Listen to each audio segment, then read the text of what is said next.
नमस्कार, आप देख रहे हैं पहली आवाज न्यूज 24 और मैं हूं आपके साथ आरती सिंह आजाद। डालते नजर आज की खास खबर की ओर।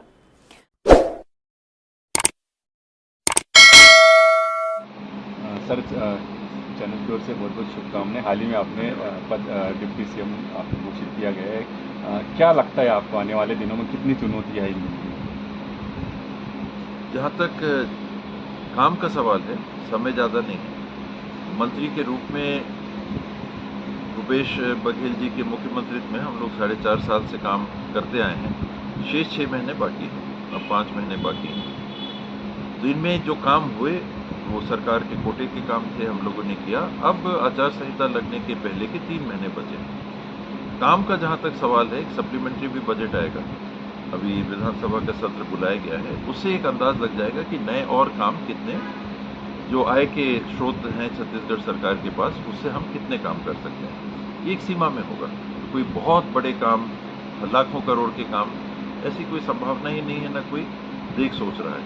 तो एक सप्लीमेंट्री बजट आएगा और उस बजट के आधार पे हमको एक जानकारी लगेगी कि क्या बचे हुए कामों में से नए काम लिए जा सकें।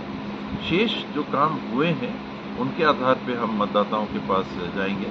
उनका विश्वास पिछले चुनाव में हम लोगों ने मांगा था, चाहा था, और अभूतपूर्व सहयोग मिला। मैं कम से कम कभी नहीं सोचता था कि 90 में 68 सीटें कांग्रेस की आएंगी। मन में यह था कि 52 से ऊपर तो रहेगा, क्लियर मेजोरिटी रहेगी, हो सकता है 60 तक भी चले जाए। लेकिन 68 सीटें और बड़े बड़े अंतर से कैंडिडेट्स का जीतना, ये मैं भी नहीं भांप पाया था कि लोगों के मन में क्या है। लोगों के मन में एक विकल्प के रूप में कांग्रेस पार्टी को ने जगह दी। ये इसका हम लोगों को बहुत संतोष रहा, बहुत बड़ा संतोष रहा। उसके बाद हम लोगों ने काम किया।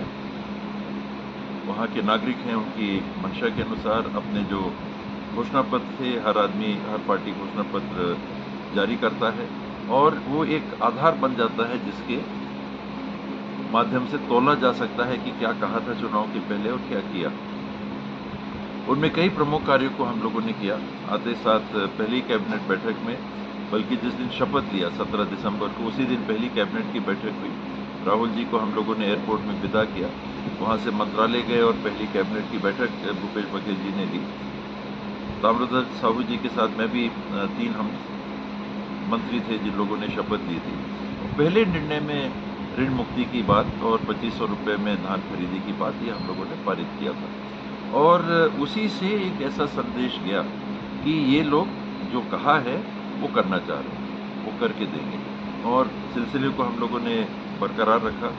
आज 2640-2670 रुपये में धान की खरीदी हो रही, जो हिंदुस्तान में कहीं भी नहीं हो रही। प्रधानमंत्री जी सांसद वाराणसी से हैं और उत्तर प्रदेश में 1100, 1200, 1300 रुपये में धान की खरीदी होती है। जैसा लोगों ने बताया, न्यूनतम समर्थन मूल्य पे वहाँ खरीदी ही नहीं होती। तो छत्तीसगढ़ जिसे धान का कटोरा भी हम मानते हैं, वहाँ सरकार ने ये काम किया।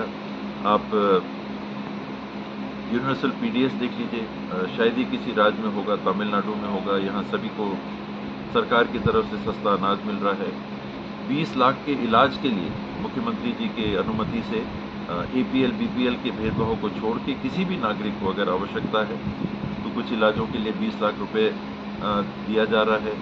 स्वास्थ्य के लिए जहां पहले आयुष्मान योजना में हमको करीब 300 करोड़ 275 करोड़ मिला करते थे केंद्र सरकार से, उस पर ही हम ज़्यादातर निर्भर थे। आज राज्य सरकार पिछले साल मार्च एंड 2023 में 1400 करोड़ रुपया का इलाज लोगों का उन्होंने निःशुल्क कराया। सरकार की तरफ से पब्लिक के पैसे से 1400 करोड़ का कराया, यानी 300 करोड़ अगर केंद्र सरकार से मिल रहे हैं तो 1100 करोड़ रुपए राज्य सरकार ने कराया। नए मेडिकल कॉलेजेस खोले, सड़कों के निर्माण में ध्यान दिया। अंग्रेजी माध्यम के स्कूल, आत्मानंद स्कूल के नाम से एक श्रृंखला चालू हुई। लगभग 200 से ऊपर स्कूल, 200 के आसपास स्कूल खुल गए हैं। हर क्षेत्र में आप देखिए, बिजली बिल आधा करने की बात थी 400 यूनिट तक, उसको सरकार ने डिलीवर किया। कई ऐसे काम छोटे बड़े, वन उपज हैं, उनको न्यूनतम समर्थन प्राइस में, मूल्य में खरीदी करना, जिसमें आदिवासी अंचल में वन है तो आदिवासी अंचल है। आदिवासी समाज के स्व सहायता समूहों के माध्यम से उनकी आर्थिक स्थिति को सुधारने के लिए काम सरकार ने किया।